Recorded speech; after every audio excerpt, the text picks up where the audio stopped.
Բարև ձեզ, Ստեփան Գրիգորյան YouTube-յան ալիքի մասնակիցներ, ողջունում եմ ձեզ բոլորիդ, այսօր հոկտեմբերի 24-ն է, մենք շարունակում ենք մեր աշխատանքը, այսօր կխոսենք այն սանկցիաների մասին, որոնք կիրառում է ու շարունակում է կիրառել Եվրամիությունը Ռուսաստանի դեմ, Դոնալդ Տրամպը նոր սանկցիաների հրաման տվեց ուղղված Ռուսաստանի դեմ, ուղղված Ռուսաստանի նավթային և գազային ոլորտի դեմ, լուրջ գնում է զարգացումները, Ուկրաինա-Ռուսաստան, աշխարհ-Ռուսաստան հարաբերությունների միջև անպայման դրա մասին այսօր կխոսենք, ես պետք է ասեմ, որ շատ հետաքրքիր ժամանակահատված ենք մենք ապրում, կարգալույծ եղած Ստեփան Ասատրյանը բանալին չի տալիս Էջմիածնի ներկայացուցիչներին, որոնք եկան Հովանավանք, միաժամանակ պարզվեց, որ ինքը հետաքրքրվում է քաղաքականությամբ ու իր նախընտրած ղեկավարը պետք է շատ նմանվի Կադիրովին, Չեչնիայի նախագահին, շատ լավ լուր էր այն, որ որոշում ընդունվեց փողոցներից մեկը անվանել Կիրք Կերկորյանի կողմից, հիշում եք մեծահարուստ, մեծենատ Ամերիկայի հայի, որը լրջագույն աջակցություն տվեց Հայաստանին, ուրեմն նորություններ շատ են, եկեք հերթով անցնենք այդ նորությունների, միջև սկսել է ներկայացնել ձեզ զարգացումները Հայաստանի շուրջ և աշխարհում, ես խնդրում եմ ձեզ բաժանորդագրվել, կիսվել, լայքել, ինչը շատ աջակցում է, որ ակտիվ տարածվեն մեր նյութերը, որոնք ես կասկած չունեմ շատ օգտակար են և սփյուռքահայությանը, և արցախահայությանը, և բոլոր առանց բացառությամբ Հայաստանի Հանրապետության քաղաքացիներին։ Ուրեմն որ փողոցն է վերանվանվել ու հիմա Կիրք Կերկորյանի անունն է կրելու նոյեմբերի 1-ից։ Դա Լենինգրադյան փողոցն է Աչափնյակում, իրոք այս որոշումը Երևանի ավագանու ես ողջունում եմ։ Նախ Լենինգրադ քաղաք այլևս չկա, դուք գիտեք նորից Սանկտ Պետերբուրգ է ու ոչ մի տրամաբանություն չկա այս չեղած քաղաքով անվանել բավական երկար փողոցը Երևանում։ Երկրորդը Կիրք Կերկորյանի դերը լուման Հայաստանի զարգացման մեջ շատ վառ էր, երևացող էր, լրջագույն աջակցություն ինքը տվեց Հայաստանին, իսկական զավակ հայ ժողովրդի Կիրք Կերկորյանը ու ողջունում եմ այդ որոշումը, որ իր անունով այդ փողոցը հիմա կանվանվի։ Պարբերաբար ես ձեզ բերում եմ օրինակներ մեր սպորտսմենների, ինչ հաջողություններին իրանք հասնում։ Ուրեմն Սերբիայում հիմա անցնում է աշխարհի մրցույթը կապված ըմբիշների հետ, հունա-հռոմեական ոճի, ուստեղ այս պահին մենք ունենք 2 մեդալ, արծաթե մեդալ նվաճել է Ռազմիկ Կուրձյանը, բրոնզե մեդալ Սուրեն Աղաջանյանը, շնորհավորում են մեր սպորտսմեններին, իրենց մարզիկներին, բարձր են պահում պատիվը մեր ժողովրդի, մեր պետության։ Շատ կարևոր լուր պետք է ասեմ, Միացյալ Նահանգների փոխնախագահ J.D. Vance-ը գտնվելով Իսրայելում պաշտոնական այցով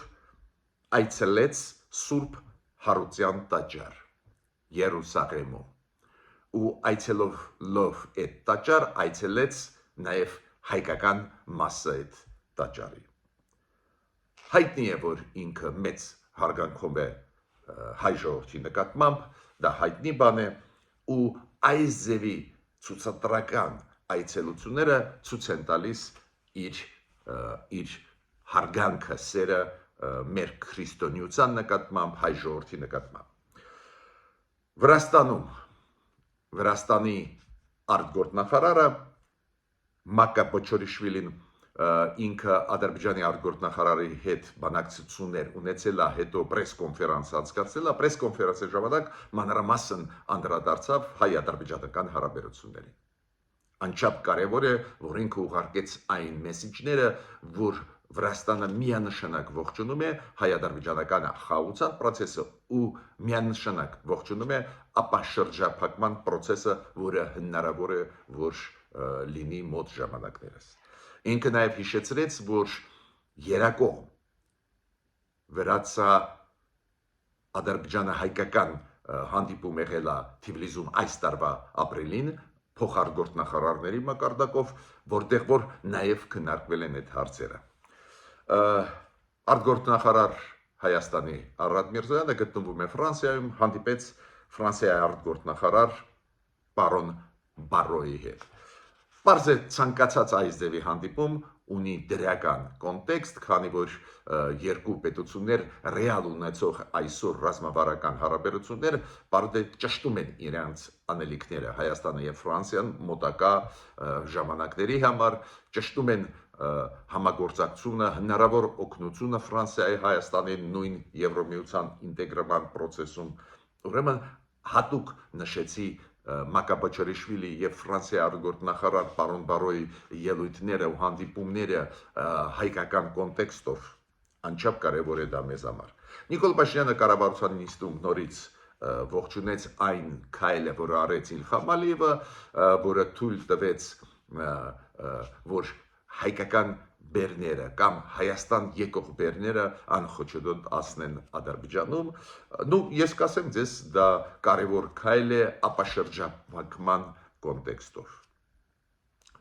Գիտեք,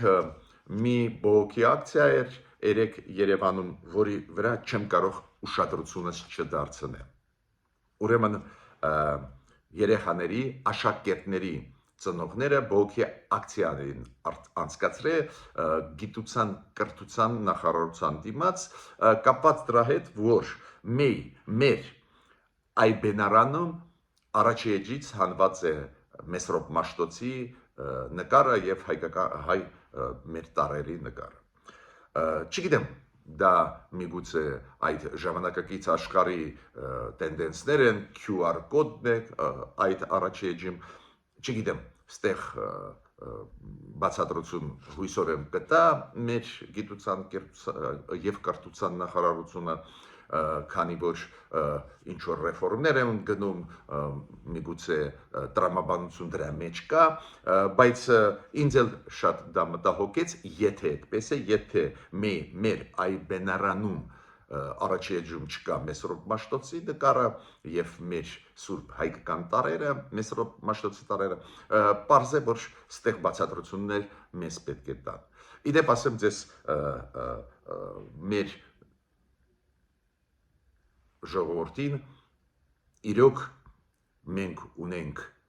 մեծ ժառանգություն, մեծ լումա աշխարհի զարգացման հարցերում, նաև այդ թվում մեր տարերը Մաշտոցի, որոնք ստեղծվել են Մաշտոցի, Մեսրոպ Մաշտոցի կողմից 1700 տարի առաջ, դա նշանակում է, որ իրոք մենք հին ազգ ենք, հետաքրքիր ազգ ենք, ես համոզված եմ, որ քչերը գիտեն, որ միայն 20 թե 21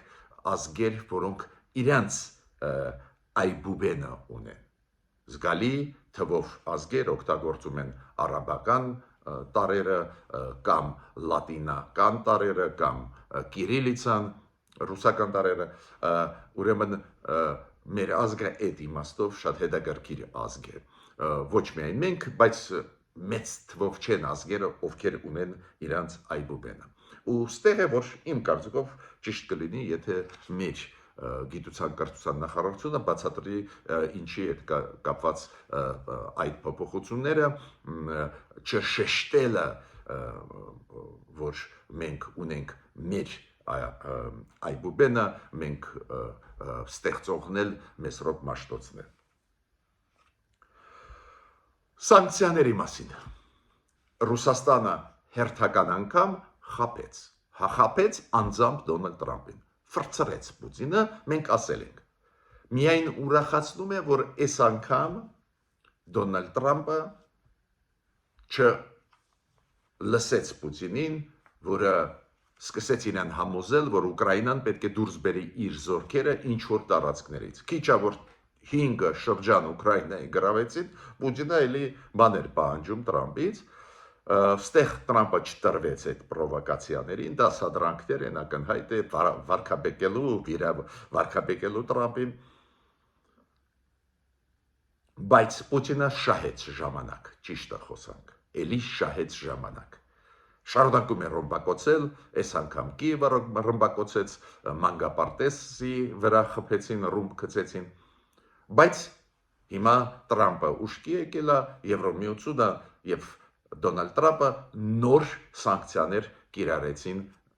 Ռուսաստանի դեմ։ Այդ սանկցիաները կապված են առաջի հերթին էներգետիկ ոլորտի, նավթի, գազի ոլորտների։ Օրինակ, Եվրոմիությունը մյուս տարվանից դադարեցնում է գնելը հեղուկ բնական գազի Ռուսաստանից։ Հիմա Եվրոմիության պետությունները իրավունք չեն ունենալու ու չեն գնելու ռուսական գազը։ Դա շատ ուժեղ հարված է։ Այդ սանկցիաների փաթեթի մեջ մտցվեցին մեծ թվով նավեր, այդ հայտնի ստվերային նավատորմը Պուտինի, որը տեղափոխում է կամ հեղուկ բնական գազ, կամ տեղափոխում է նավթը։ Եվրոմիությունը ստեղ շատ խիստ նոր սանկցիաներ մտցրեց այդ նավատորմի դեմ ուղված ու նավերի թիվը ավելացավ։ Եվրոմիությունը մտցրեց նաև չինական եւ հնդկական բանկերի դեմ սանկցիաներ։ Տեղաշարժը դիվանագետների ռուսական սահմանափակվում են Եվրոմիության տարածքում, քանի որ իրանք անում են քայլեր, որոնք ապակայունացնում են Եվրոպան։ Սանկցիոն փաթեթը նորը ստորագրեց նաև Դոնալդ Տրամպը։ Դոնալդ Տրամպը իրոք նյարդացած է, որ Պուտինը հերթական անգամ հանգիստ իրան խապեց, բայց այս անգամ Դոնալդ Տրամպը պատասխանեց։ Լրջագույն սանկցիաներ հիմա կկիրառվեն Միացյալ Նահանգների կողմից այս ստվերային նավատորմի Ռուսաստանի, որը տեղափոխում է նավթը տարբեր երկրներին ծովերով։ Էլի կան սանկցիաներ մի շարք խոշորագույն ռուսական ընկերությունների, օրինակ Ռոսնեֆտ, Լուկոյլ ու իրանց օֆիսների ենթա ընկերությունների Ռուսաստանի տարածքում գտնվող կոշտ սանկցիոն քաղաքականություն։ Բայց մեկ հարցով Պուտինը հասավ իր ուզածի, քանի որ ինքը կապի մեջ մտավ Տրամպի, ինքը վախացրեց Տրամպին բարիս բուն իմաստով, ինքը ասեց, որ եթե տոմոգավք հերահար հրթիռները տրվեն Ուկրաինային, իրանք լրջագույն քայլեր Ուկրաինայի դեմ կանեն։ Նո պարզե շանտաժ են անում, որ մեծ ռումբեր կգցեն Ուկրաինայի գլխին եւ այլ։ Ու Դոնալդ Տրամպը ստիպված է հիմա ասել, որ տոմոգավկը չի կարող դել տա, քանի որ դրա օգտագործումը պահանջում է դասընթացներ ռազմականների համար Ուկրաինայի ու այս անվան տակ դեր տոմոգավկի հարցը չի լուծե։ Պուտինը սկսեց ասել, որ Դոնալդ Տրամպը ինձ առաջարկեց գնալ Բուդապեշտ, Դոնալդ Տրամպը ինձ առաջարկեց բանակցություններ, այդպես չի, որ ես եմ խնդրել, բայց այդպես չի, խաբում է Պուտինը, հենց Ռուսաստանը նախաձեռնեց։ Երբ որ Ռուսաստանը իմացավ, որ տոմոգավկի հարցը գրեթե լուծված է, ու Դոնալդ Տրամպը հրաման գրեթե տվեց, որ տոմոգավկ հերահար հրթիռները տրվեն, ինքը ասեց, չէ, ես պատրաստ եմ խաղաղություն հաստատել, զինադադար հաստատել, ոչ թե խաղաղություն, կներեք, զինադադար հաստատել։ Լուրջ քայլեր Պուտինի կողմից, Տրամպը հավատաց կամ մտածեց, որ այդ շանս է, բայց նորից հետ կանգնեց Պուտինը։ Պարզ է Պուտինին հարցրեցին, այ հիմա սանկցիան Դոնալդ Տրամպը կիրառեց, բավական կոշտ, դու ինքը ասում է, այտենց էլ մեր հարաբերությունները վատն են ու ուրեմն շանս լավացնելու չկա։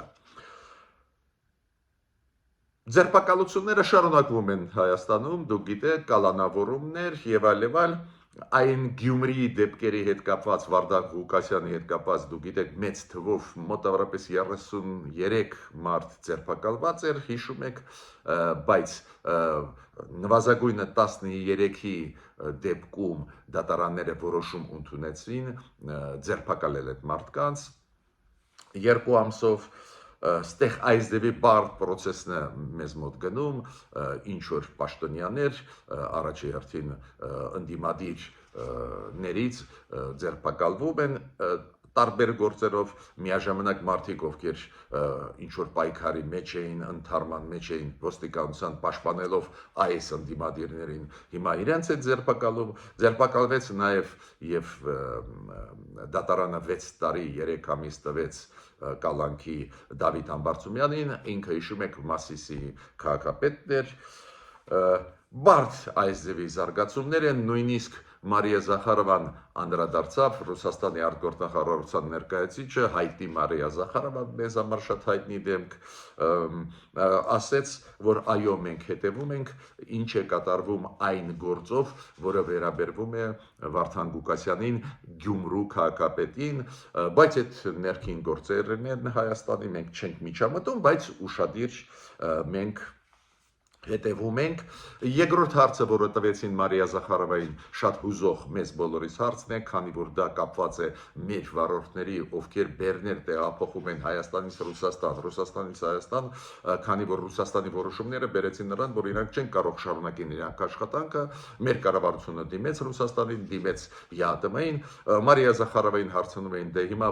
ինչ վիճակում է, ինքը ասեց, որ դրանով զբաղվում է ներքին գործերը Ռուսաստանի եւ տրանսպորտի նախարարությունը, մենք կիմանանք ու ձեզ կհաղորդենք։ Ցերեց չպատասխանեց, ինձ համար պարզից էլ պարզ է, դա քաղաքական քայլ է Ռուսաստանի կողմից, որ ներսում լարվածությունը բարձրանա Հայաստանի կառավարության դեմ, Ռուսաստանը իր լծակները ազդեցության Հայաստանի վրա բարբերաբար քաղաքականացնում է, օգտագործում է։ Շատ հետաքրքիր պատմություն Ստեփան Ասատրյանի հետ կապված, որը միջև կարգալույց լինելը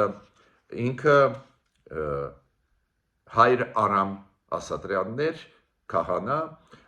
դուք գիտեք ինքը քննադատում է Վեհափարին, Գարեգին երկրորդին, ինքը կոպիտ ասած հիմա չի ենթարկվում Էջմիածնին ու ինքը հրաժարվեց բանալիները տալ հանձնել Էջմիածնից եկած հոգևորականներին, քանի որ ինքը կարգալույծ է, պարտավոր է բանալիները Հովանավանի տալ, այդպես լարված վիճակ ստեղծվեց իր շուրջ, բայց ամենազարմանալիը ինձ համար, որ այս մարդներ նույնիսկ կարգալույծ լինելուց հետո պարզվում է ուզում է զբաղվել քաղաքականությամբ, ինչ որ ինտերվյու տվեց այդ իրավիճակի հետ կապված եւ իր կարգալույծ վիճակի հետ կապված ու հետո ինքը անցավ քաղաքական պատասխանների ու ասեց, որ գիտեք, որ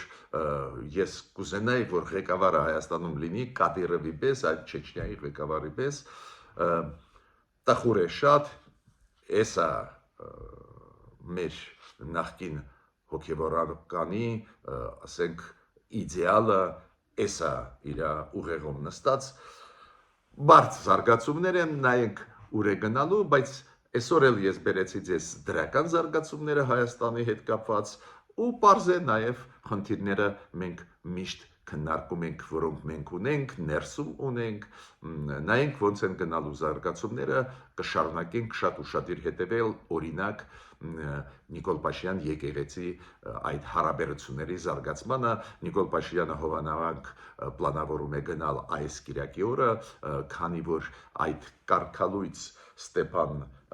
Ասատրյանը չի հանձնում բանալիները հովանավանքի ու չի ենթարկվում Էջմիածնին, Նիկոլ Փաշինյանը գնում է հենց պատարագի,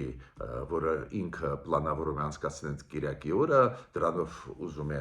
պարզ է աջակցություն տալ Ստեփան Ասատրյանին, բայց նայենք ուր է գնալու այդ զարգացումը։ Ես ավարտեցի իմ ելույթը, մինչ նոր հանդիպումներ։